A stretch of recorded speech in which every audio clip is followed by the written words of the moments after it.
Hi, I'm Raye Zaragoza. I am a singer-songwriter based in Long Beach, California, and I just released a new record, Woman in Color.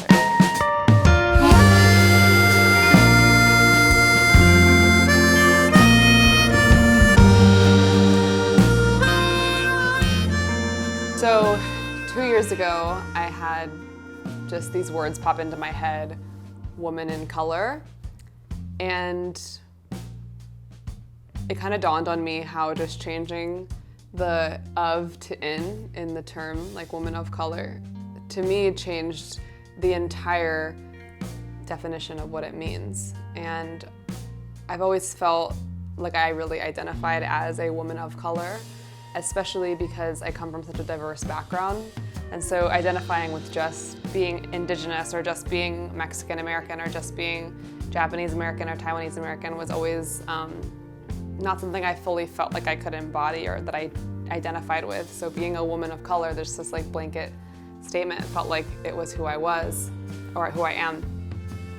But being a woman in color to me is about kind of taking a bunch of colored pencils and really drawing out the story that is your life and really taking charge of who you are and being the illustrator of your own picture book.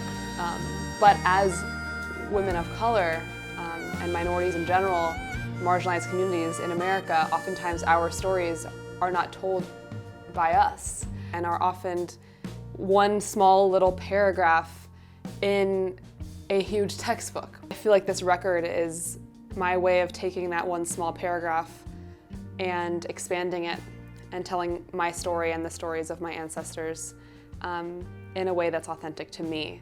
My whole life growing up, the first question people asked me was, "What are you?" So I feel that Woman in Color is my 10-track, 33-minute answer to that question. And I think I've been trying to answer that question my whole life. And I think I finally have figured out how to answer it, so. Let me know when you're ready. So I'm trying to record like acoustic versions of every song from this record. Maybe I'll release them one day.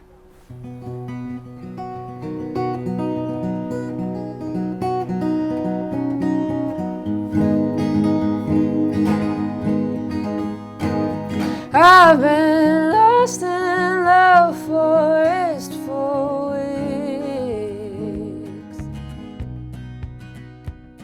So I grew up in New York City. I grew up in a studio apartment about the size of the studio apartment we're in right now, with 5 people, with my mom, dad, sister, brother. And it was a really unique way to grow up. Definitely grew up very quickly in the city.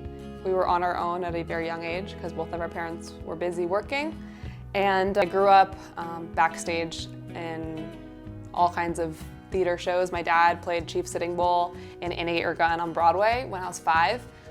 I always just looked on the stage and thought that that's what I wanted to do with my life.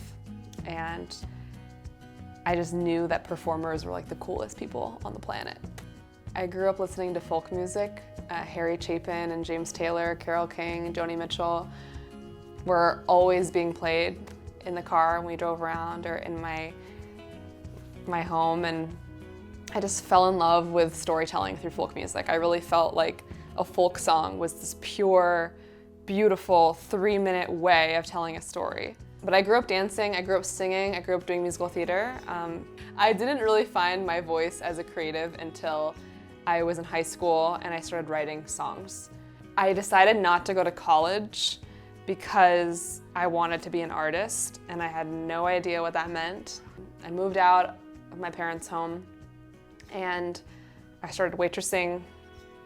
I had really bad insomnia and so when I couldn't sleep, I would start writing songs.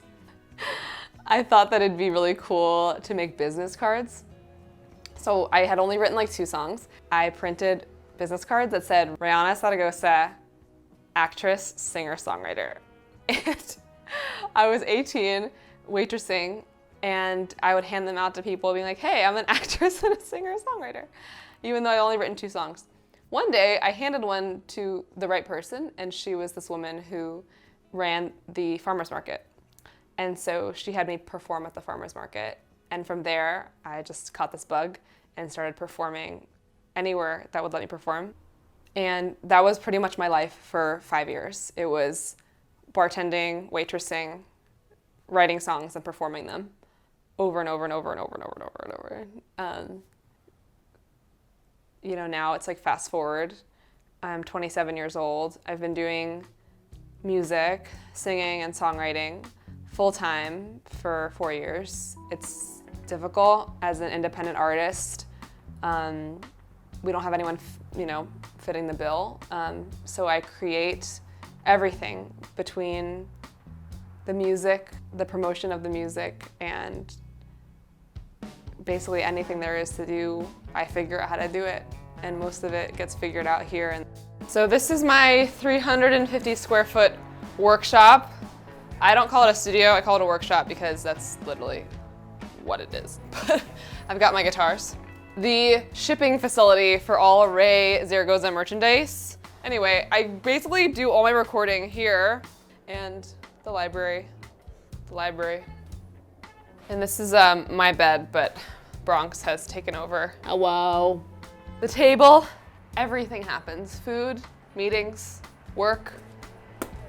And welcome to my office. This is where my crazy organized chaos takes place, which is how I feel I am as a human being. Definitely not an organized person, but definitely organized chaos. So we've got my podcast, my Patreon, my album, home, EP, essays, Spirit Rangers. We've got lots of calendars, to-do lists, and lots of, from my past life when I was a touring artist before COVID hit. Yep, that's the studio.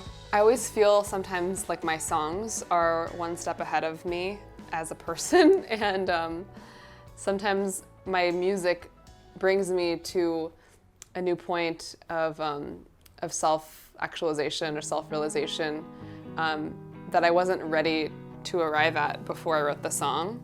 In 2016 when I wrote In the River about Standing Rock, the song opened up so much of my world. It really brought me to Standing Rock, literally, and I grew up very much separated from my Indigenous identity, also my Latinx identity, my Asian American identity, and I grew up feeling like I had to fit in with the white kids. And so that song really brought me on a huge journey of discovering who I am and that I'm proud of who I am. And I've told a lot of stories on this record that I never thought I would tell. The It Girl is about how when I was in high school, I used to get up really early and put lemon juice all over my skin and dye my hair lighter and put blue contacts on because I thought that I had to erase my brown skin and my brown hair and my brown eyes in order to be beautiful.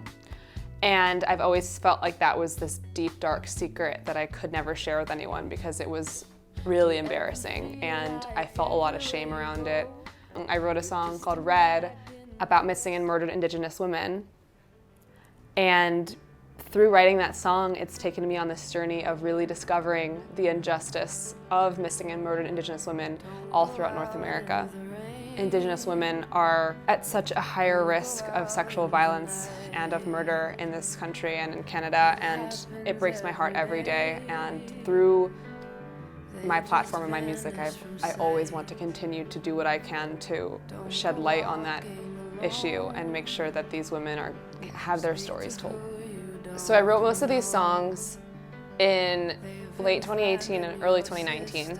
It's kind of wild how a lot of the songs I think are more relevant now than they even were when I wrote them. The song They Say that I wrote is about this frustration of feeling like people are put on this hierarchy of whether they should be protected or not in this country based on their race or socioeconomic class. And I just feel like the American way of saying that we're all equal and that this is like the land of the free is oftentimes not true, especially for people of color. But now that we're living in COVID America, and we see just how COVID is disproportionately affecting marginalized groups, and how it's heartbreaking, and it's also something that everyone needs to see, that it's not only an issue during a pandemic, it's been an issue forever. That song, I talk about, like, they say that healthcare will never come cheap, but you'll do just fine if you stay healthy. It's almost kind of spooky how now that's more relevant than ever, and that health and protection of your health and your family's health has been proven to be a privilege in this country. First album review is in. Okay. On her sophomore album, Woman in Color, Raye Zaragoza confronts her audience with powerful, strident protest songs. The kind of direct, timeless lyrics that everyone with a guitar has been reaching for since November 2016. Few have succeeded, and Zaragoza is at the head of the class. Oh my gosh. I get really anxious a lot, and releasing music makes me feel like people are going to judge me or think that I am not as good as I should be or something, and so whenever I read a review, I think like it's gonna be bad. Like my initial instinct is that it's gonna be bad. So that was nice. Thank you. No depression. We're doing the album release party for patrons, all of my core supporters who basically have made this album possible. They've funded it by supporting my music monthly. And so today they all got the record 2 days in advance, and we're gonna celebrate with an online concert. And I'm just gonna play songs from the record, and feel free to request a song that you wanna hear.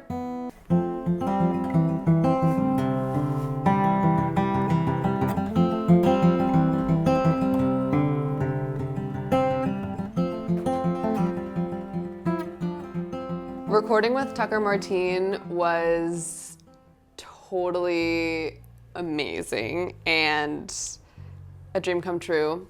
I was driving down Venice Boulevard in 2015 when Blind Pilot's Don't Doubt came on Sirius XM, and I literally had to stop my car and cry because I was so moved by the song.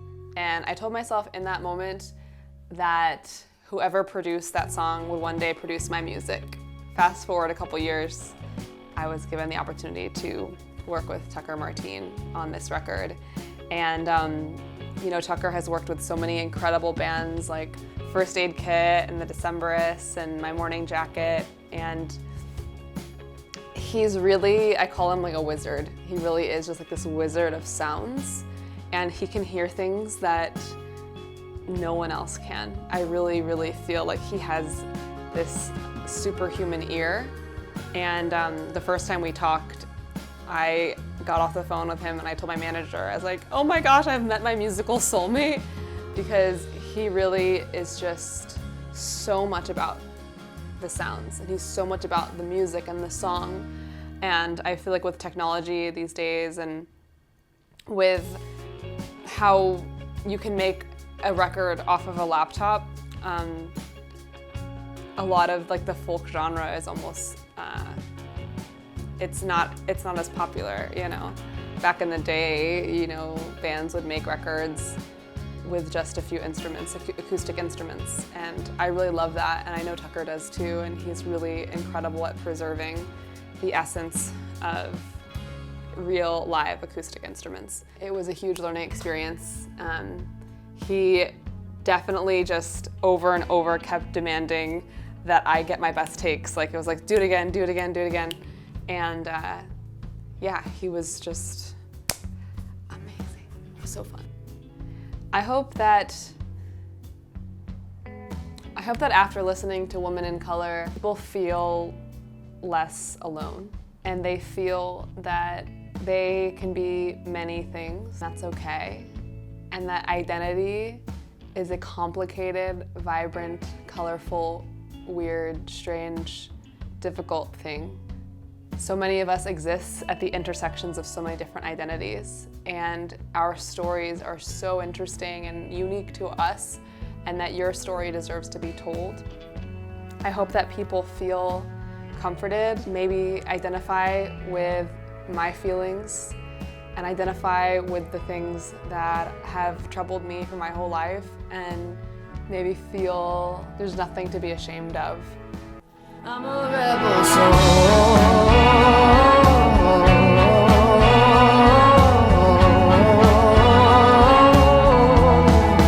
I'm a rebel soul.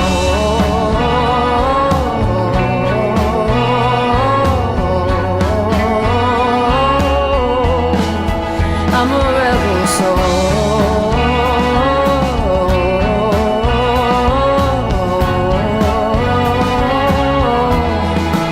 I'm a rebel soul. I'm a rebel soul.